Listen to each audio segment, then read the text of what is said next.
C'est presque de l'info, c'est la revue de presque de Nicolas Canteloup. Ah bah tout de suite, on va retrouver Mathieu Bégard pour les infos du jour. Et oui, bonjour ma chère Julie, rebonjour ma chère Julie, bienvenue sur Europe 1. Europe 1, regarde le monde changer, mais surtout regarde le monde rentrer de vacances. Et oui, vous l'avez compris, des vacances à moins de 10 km, il faut bien le préciser, de chez soi. Oui, c'est ça. Vous avez compris qu'on est à l'abri du jet lag en ce moment, Julie. Allez, l'info du jour, après 3 semaines à la maison, c'est la rentrée des classes pour les élèves d'école primaire. Ouais. Et oui, c'est une grande nouvelle. Plus de Reine des Neiges, plus d'orteils fracturés à cause des petits Legos qui traînent partout. Plus de papa, je m'ennuie. En fait, l'école, c'est devenu la SPA pour gamins. On va pas se mentir. On les y abandonne, mais c'est vrai qu'on culpabilise moins que quand on les laisse à la SPA. Allez, l'autre info, c'est que j'ai reçu ce matin, c'est un scoop, un vrai scoop, Florian Zeller. Pas fatigué d'ailleurs par son aller-retour à Los Angeles, vu qu'il n'est pas allé. C'est ça, ouais.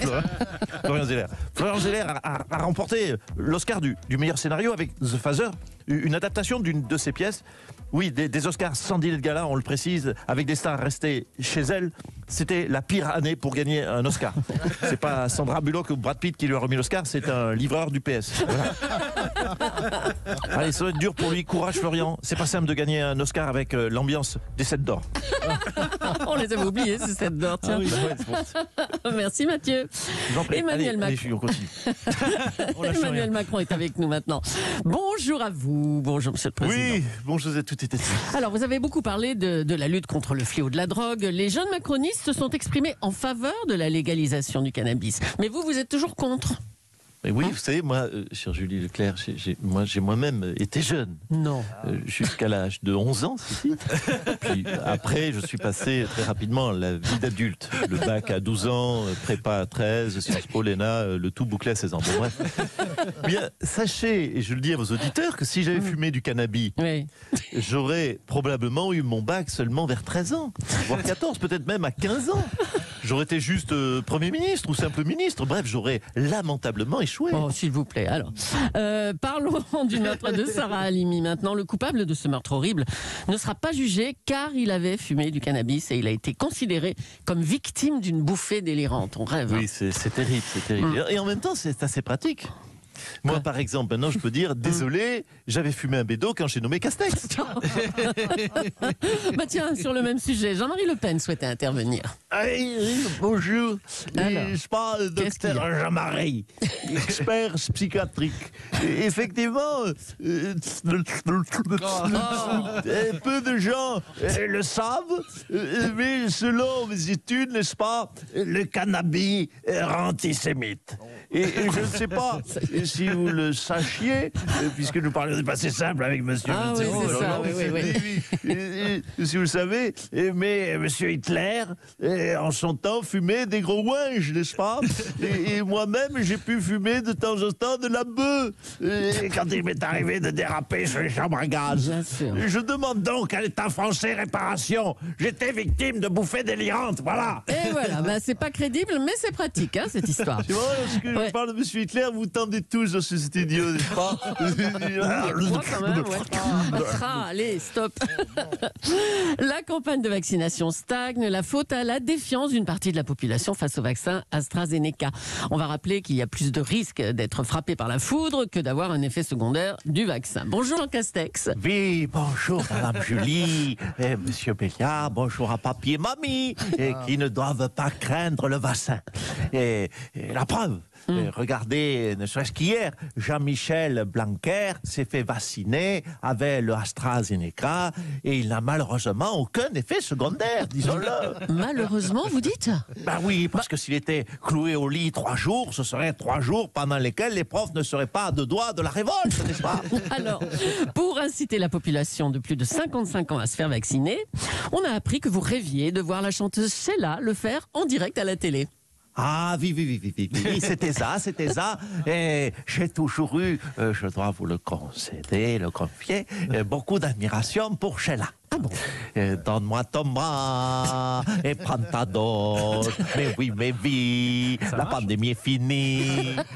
Il y a un petit pied de trop, mais je pense qu'elle aurait été, elle aurait été parfaite. Les papis, les mamies se seraient fait vacciner en masse, j'en suis certain. Mais hélas, la chanteuse n'avait pas l'air tellement d'accord. Hein? Ah, c'était ça. Mais nous avançons, néanmoins, nous avons d'autres pistes. Nous avançons donc sur les dossiers de Chantal Goya, de Monsieur Marcel Amont, de Madame Régine, ainsi que sur le dossier de la bande à Basile. Oh là là. Est-ce que cette stratégie peut marcher, franchement? Vous pensez que les Français seront réceptifs? Écoutez, nous n'avons pas 36 solutions. Les Français, on leur dit tous les jours que le vaccin est sûr. Les plus grands scientifiques du monde entier leur disent que c'est sûr, mais ils s'en foutent. Hein? Alors, les plus célèbres dirigeants se font vacciner, mais ils s'en foutent. Quasiment 1 milliard, j'ai les chiffres là, même, je dis des chiffres. 1 milliard de personnes, ils sont passés sans effet secondaire, mais les Français s'en foutent. Alors, calmez-vous. C'est vrai que, oui, bien fait, je suis une pile électrique. Alors, vous savez, oui, même quand je dis rien, je tourne la tête à droite, à gauche, comme ça, je suis tendu. Voilà. Alors, notre dernier espoir, vous l'avez compris, c'est qu'ils écoutent messieurs Guy Marchand, messieurs Adamo, messieurs Herbert Léonard. Voilà, nous tentons notre chance. Il n'y a pas de raison. Il faut tout tenter. Nous ne lâcherons rien. Eh bien, bon courage à vous. Et à nous d'ailleurs. C'est la déclaration choc qu'on peut lire dans Le Monde. Marlène Schiappa souhaite que Cyril Hanouna anime le débat de l'entre-deux tours, car, je cite, c'est quelqu'un de brillant qui connaît la société française. Bonjour Cyril Hanouna. Salut ma petite beauté, salut mes chéris. Je te kiffe Julie, t'es bon. Il faut dire les choses. Moi j'aime bien, j'adore Julie. C'est mon animatrice radio préférée. Franchement, Mathieu, toi t'es un kiff. Toi, tu sais, non, parce que moi, faut dire les choses quand on les ressent. Moi c'est mon matinalier préféré. Ouais. Elle est géniale, Marlène Schiappa. J'adore. C'est ma ministre préférée, Marlène Schiappa. Elle a une super idée. C'est que j'anime le débat de l'entre-deux tours. Je ferai alors, je t'explique. Quoi? Je ferai un coin d'Arca avec Macron et un coin Rasserin avec Marine Le Pen. Mais le problème, c'est que je peux pas. Bon, bah oui, on peut pas mélanger politique et divertissement, c'est sûr. Non, c'est pas ça ma beauté. Bon, déjà, mes émissions, tu sais, quand je fais une émission, elle débute à 18h, elle se termine à 23h. Donc c'est trop long pour un débat. Les gens vont s'endormir, débat télé, ça va pas aller. Et puis surtout, je peux pas animer le débat du deuxième tour, vu que je serai au deuxième tour. Je peux pas m'animer moi-même. Attends, Cyril, comment ça au deuxième tour? En 2022. Attends, réfléchis. Oh, ouvre les yeux. Je vais me présenter. Bébé. Oh, attends, je suis comme Macron, moi. Moi aussi, chaque jour, je dirige une bande de nuls. Et avant de bosser pour Macron, qui c'est qui était le producteur de Roselyne Bachot? C'est Baba. Alors, je peux y aller en 2022. Et puis, sérieux, pour diriger la France, même Jean-Michel Maire, il sera pas pire que Castex. Hein. Puis au moins, et il a des costards à sa taille, mon Jean-Michel. Allez, votez Baba avec lui, votez. Allez, bon, c'est bon. Merci, Cyril Hanouna. Je t'ai dit que je t'adorais. Merci. Je te fais un bisou. Thomas Pesquet est à bord. Oui. Thomas Pesquet est donc arrivé à bord de la Station Spatiale Internationale et on a une exclue. Il est avec nous ce matin. Bonjour Thomas Pesquet. Alors, vous êtes où exactement, Thomas? Dites-nous. D'accord, oui. Ah bien, le son, on s'y croirait. Alors là, je suis... je suis 12 rue Victor Hugo. Non, je déconne. Non, il n'y a pas de rue dans l'espace. Non, je suis actuellement au-dessus de Los Angeles. Pardon, excusez-moi, on a bougé là. Je suis au-dessus de Melbourne. Non, on a rebougé. Je vois la carte là, à mon écran. Je suis au-dessus de Tokyo. Ça va vite. Non, effectivement. Non, alors on a rebougé. Je suis au-dessus de Londres. Je viens de passer au-dessus de vous à l'instant. Je suis au-dessus de Marrakech. C'est pénible la vie de spationaute. On voyage beaucoup, mais on n'a pas vraiment le temps de profiter. Alors, plus sérieusement, Thomas, qu'est-ce que vous voyez de là-haut? Dites-nous. Alors, bien déjà, vu de l'espace, on voit très très bien qu'en bas sur Terre, c'est le bordel. Hein. Covid, attentat islamiste, les bars, les théâtres. Oui, les théâtres fermés aussi. Moi, je vous préviens, je ne redescends plus. Hein. Je reste ici au moins 2 ans, peut-être même 7 ans, hein, si Marine Le Pen est élue en 2022. Voilà. Sinon, rappelez-nous, quel est le but exact de votre mission, Thomas? Ah ben c'est clairement de trouver une nouvelle planète, hein, parce que la Terre c'est plus possible. Hein. Donc je trouve une nouvelle planète et je repeuple. Ah bah c'est pas idiot. Hein.